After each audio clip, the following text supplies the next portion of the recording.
Assalamualaikum warahmatullahi wabarakatuh. Alhamdulillahirabbil alamin wa bihi nasta'in wal umuri dunya waddin. Assalatu wassalamu ala asyrofil anbiya'i wal mursalin wa ala alihi washabihi ajmain amma ba'du. Pemirsa Metro TV Lampung, senang sekali rasanya saya Vivi Rahayu kembali menjumpai Anda pada Oase kali ini. Sahabat Oase, kondisi masyarakat Indonesia yang sangat beragam yang terdiri dari suku, bahasa, agama, dan juga adat istiadat, tentunya kita harus menyikapi perbedaan ini dengan bijak. Sebab perbedaan yang ada bukanlah jurang pemisah, melainkan menjadi pemersatu. Hal inilah yang harus kita lakukan tentunya sebagai masyarakat Indonesia untuk menghargai keanekaragaman suku, adat istiadat, dan juga agama. Berkaitan dengan hal ini maksudnya, maka tema kita pada Oase kali ini yaitu tentang bijak menyikapi perbedaan baik itu agama, suku, bahasa, dan juga perbedaan dalam pemahaman. Tentunya kita akan berbincang bersama dengan Kak Alma Wardatul Fuadah. Kita sapa terlebih dahulu. Assalamualaikum Kak Alma. Waalaikumsalam warahmatullahi wabarakatuh. Wah Kak Alma, gimana nih untuk kabarnya pada pagi kali ini? Alhamdulillah baik. Gimana Kak Pipi? Alhamdulillah baik juga nih Kak Alma. Tentunya kita bisa menyapa kembali nih sahabat Oase dimanapun berada. Nah, berkaitan tentang hal ini ya Kak Alma, bagaimana sih tentunya perbedaan dalam keberagaman manusia ya, baik itu fisik dan juga pemikiran nih yang tentunya dalam Islam. Baik, terkait perbedaan ya dalam Islam, dalam pandangan Islam gitu, kita ketahui gitu banyak sekali perbedaan, apalagi di negara kita ini yang mana kayak akan suku, ras, bahasa, dan juga agamanya juga gitu. Maka gimana sih Islam menyikapi perbedaan itu? Maka dari itu ketika kita melihat suatu perbedaan, maka kalau kita lihatnya ada perbedaan suku, ada bahasa, ya udah nggak usah diambil pusing gitu. Karena kalau kita berpikir karena kita berbeda kita nggak bisa bersama-sama, itu salah gitu. Tapi jadikan perbedaan itu untuk kita bisa bersatu. Jangan sampai adanya perbedaan, dengan adanya perbedaan kita malah terpecah belah, malah bermusuhan gitu. Nggak seperti itu. Islam mengajarkan ketika kita bersatu, ketika kita berbeda baik dalam pendapat atau hal lainnya seperti tadi bahasa, suku gitu. Islam mengajarkan kita untuk bersatu, jangan sampai terpecah belah. Oke, nah terkait dengan perbedaan nih ya Kak Alma, apa sih sebenarnya tujuan Allah Subhanahu wa Ta'ala ya, yang menciptakan manusia berbeda-beda, yaitu seperti jenis kelaminnya, kemudian warna kulitnya, dan juga pemikirannya nih Kak Alma. Terkait hal itu kita bisa lihat dalam Quran surat Al-Hujurat ayat 13 yang mana berbunyi A'udzubillahi minasyaitonirrajim, Bismillahirrahmanirrahim. Ya ayuhan nasu inna khalaqnakum min zakari wa unsa wa ja'alnakum syu'uban wa qabaila lita'arafu inna akramakum indallahi atqakum innallaha alimun khabir. Dan dalam ayat ini dikatakan bahwasanya Allah menciptakan kita itu dari laki-laki dan juga perempuan, bersuku-suku dan juga berbangsa-bangsa. Untuk apa? Lita'arafu, untuk saling kenal mengenal. Maka Allah bertujuan kita, kamu rasnya A, kamu rasnya B, kamu bahasanya A, kamu bahasanya B. Agar apa? Agar saling kenal mengenal. Kita bayangkan kalau misalkan Allah menurunkan manusia, menciptakan manusia dalam keadaan sama semua gitu, ya akan monoton gitu hidup ini. Tapi kalau adanya perbedaan, adanya kita berbeda gitu, itu akan menjadikan sebuah warna dalam kehidupan ini gitu. Jadi tujuan Allah menciptakan manusia ini untuk berbeda-beda dalam pemikirannya, baik pemikirannya, rupanya juga, fisiknya juga kan berbeda gitu. Karena untuk saling mengenal, untuk saling menghargai, karena yang dinilai oleh Allah itu bukan orang yang dia cantik, orang yang dia ganteng atau secara fisik dia bagus, tapi apa? Orang yang paling bertakwa kepada Allah gitu. Jadi jangan jadikan tolak ukur, dia cantik, dia bisa dekat sama Allah gitu, dia bakal masuk surga. Enggak seperti itu. Tapi ketika dia bertakwa, nah di situ Allah akan menilainya. Oke, nah tadi kan terkait dengan, perbedaan ya Kak Alma, tadi saya singgung sedikit terkait dengan pemikiran nih, yang mana pemikiran dan juga pemahaman, tentunya pemahaman agama ya, dalam agama di Indonesia ini banyak sekali, yaitu pastinya tentang pemahaman-pemahaman, beberapa mazhab nih, yang tentunya di Indonesia ini terdapat 4 yang saya ketahui ya Kak Alma, yaitu ada mazhab Imam Hambali, Imam Maliki, Imam Hanafi, dan Imam Syafi'i. Dan terkait dengan 4 mazhab ini dan mayoritas masyarakat Indonesia itu banyak menganut kepada mazhab Imam Syafi'i nih Kak Alma. Nah, terkait dengan hal ini Kak Alma, bagaimana sih Islam nih memandang perbedaan dalam agama ini terkait beberapa mazhab tadi Kak Alma?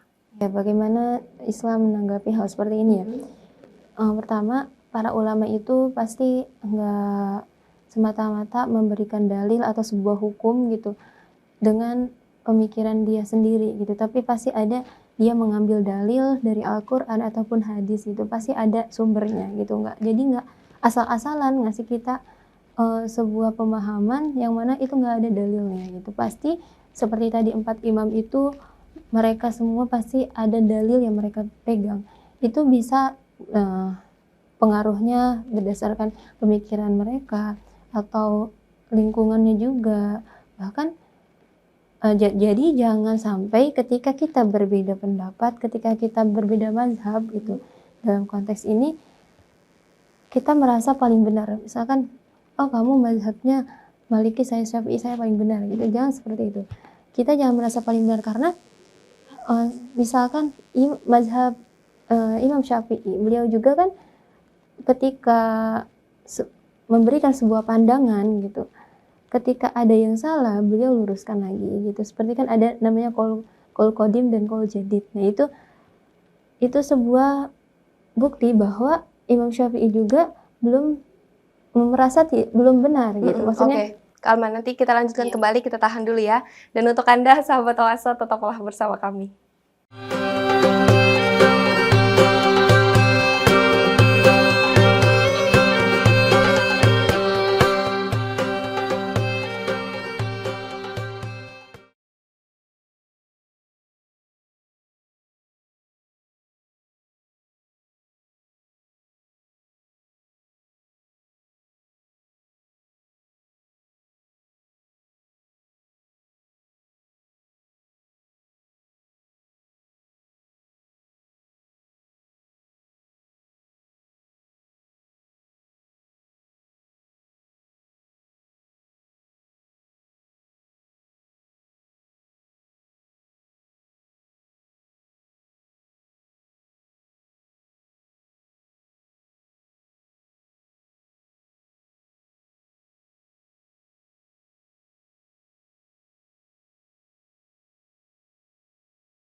Terima kasih sahabat Oase, Anda masih menyaksikan kami. Kita lanjutkan kembali perbincangan kita berkaitan tentang bijak menyikapi perbedaan.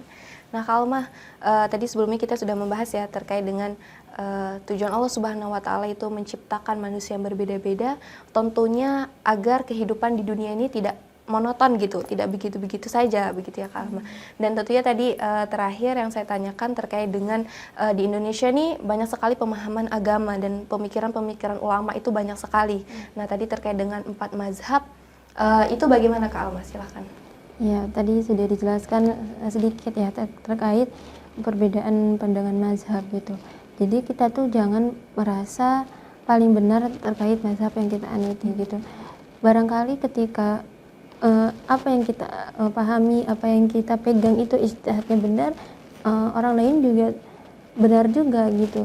Jangan kita merasa pendapat ulama ini benar gitu, pendapat ulama yang lain salah gitu. Jangan seperti itu.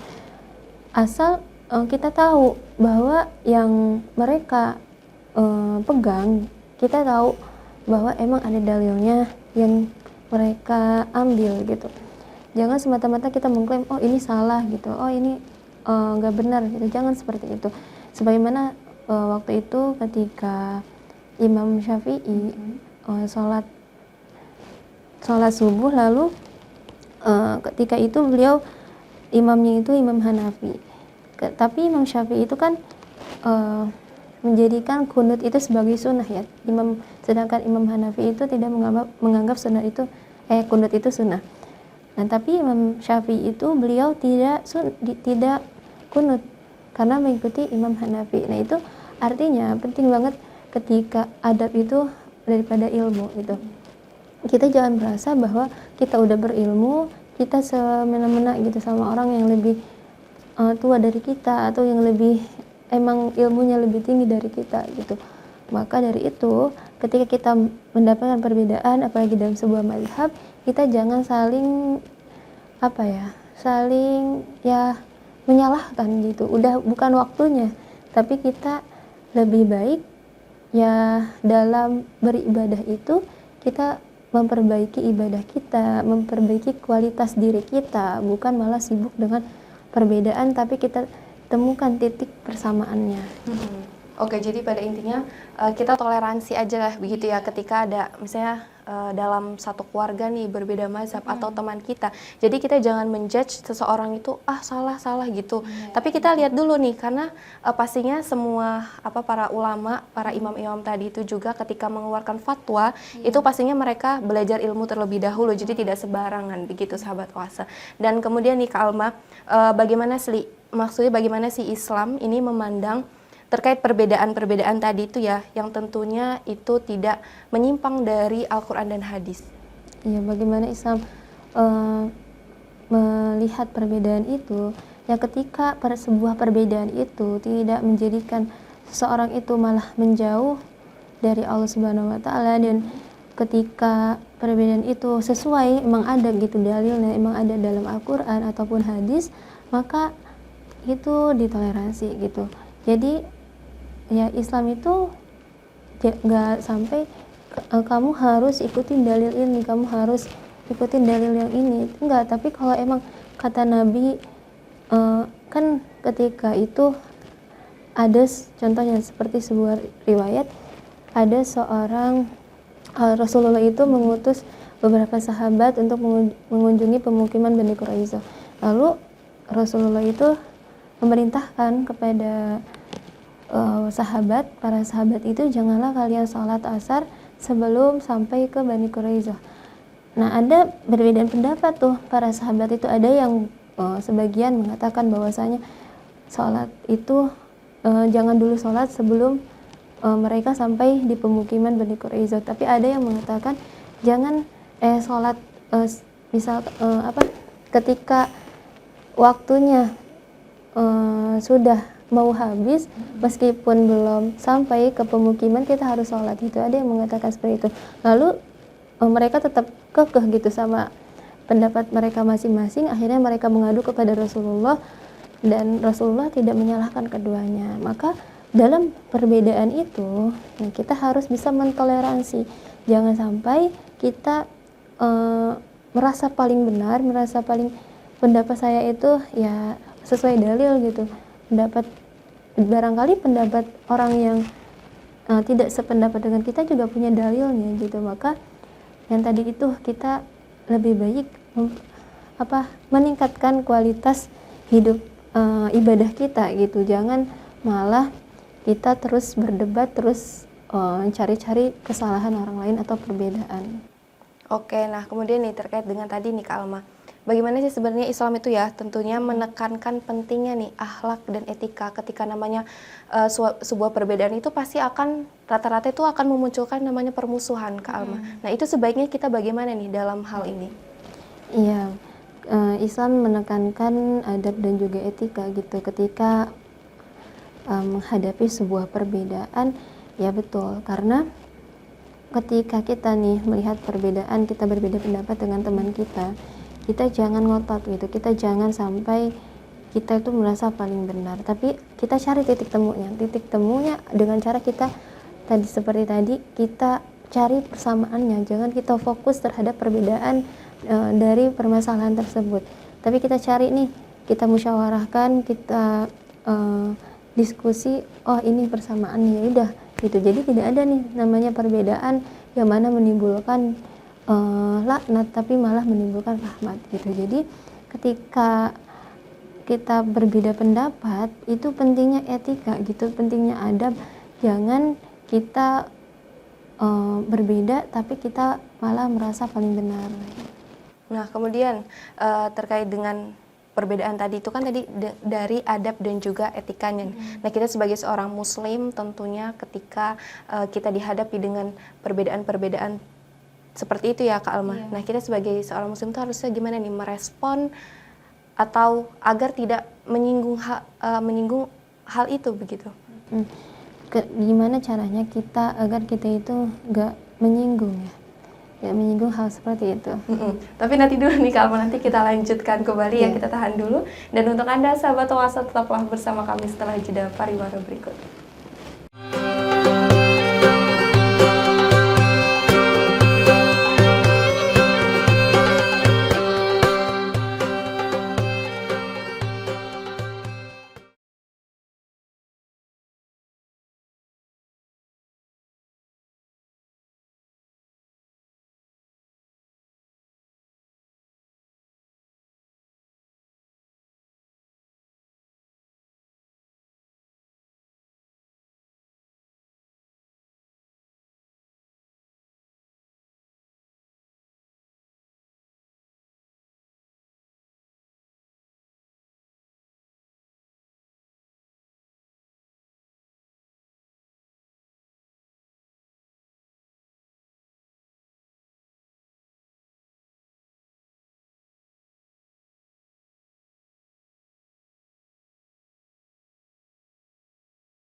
Terima kasih sahabat Oasa, Anda masih menyaksikan kami. Kita lanjutkan kembali perbincangan kita bersama dengan Kak Alma.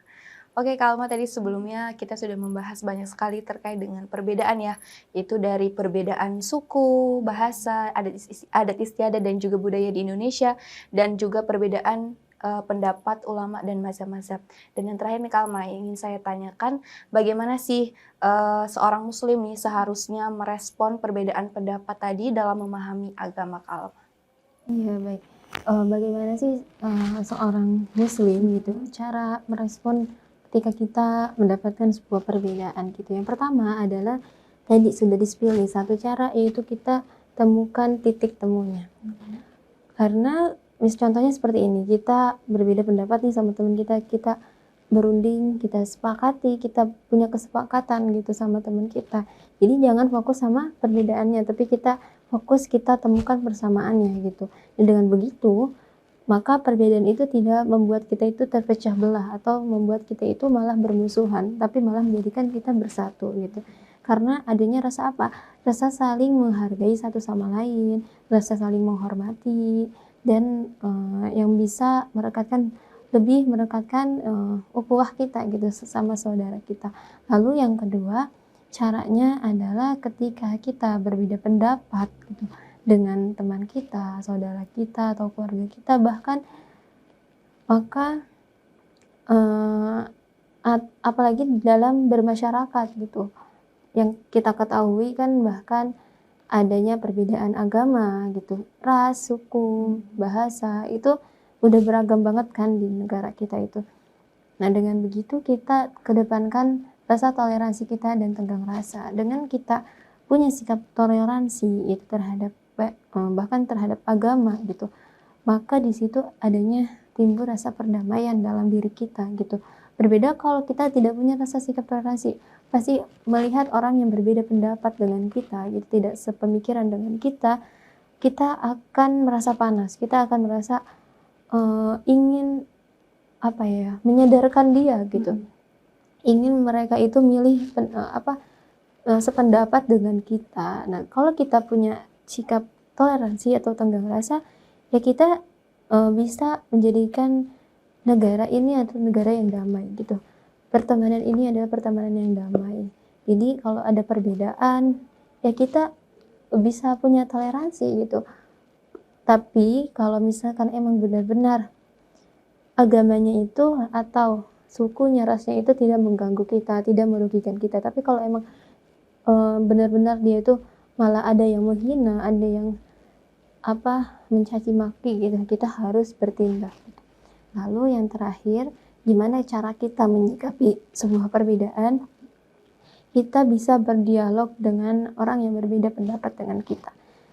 Karena kan orang itu kadang suka dengan kita gitu, melihat cara kita berbicara atau berperilaku. Nah, begitu juga kalau kita pengen berdakwah, pengen menyebarkan agama Islam ini, kita bisa melalui pendekatan yang baik, yang punya etikanya, sopan santun gitu. Jangan kita memaksa kehendak orang lain, karena dalam agama itu la ikraha fiddin, tidak ada paksaan dalam agama.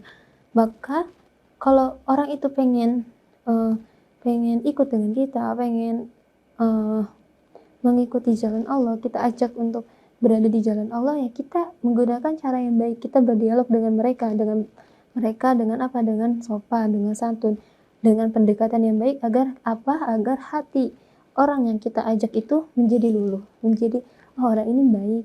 Kalau kita malah memaksa, orang ini nggak bakalan gitu sama kita, nggak bakalan mengikuti kita. Tapi berbeda kalau kita mengajaknya dengan cara lemah lembut, dengan cara yang baik dan benar, yang sesuai ajaran Islam, maka di situ orang juga akan luluh dengan apa yang kita sampaikan.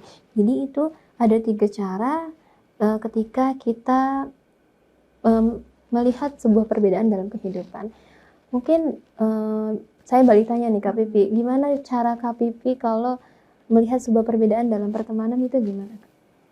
Kalau misalnya perbedaan dalam pertemanan, ya tentunya kita ya tadi yang Kak Alma katakan itu terpenting kita harus toleransi, itu sih Kak Alma. Karena dengan kita memiliki sikap toleransi dalam diri kita, itu permusuhan itu pasti akan minim gitu muncul dalam pertemanan. Nah, pastinya kita yang saling menghargai, karena memang saya pribadi sendiri punya beberapa teman itu yang berbeda agama ya. Nah, itu membuat saya, jadi dengan begitu juga kita bisa sambil belajar gitu Kak Alma sebenarnya.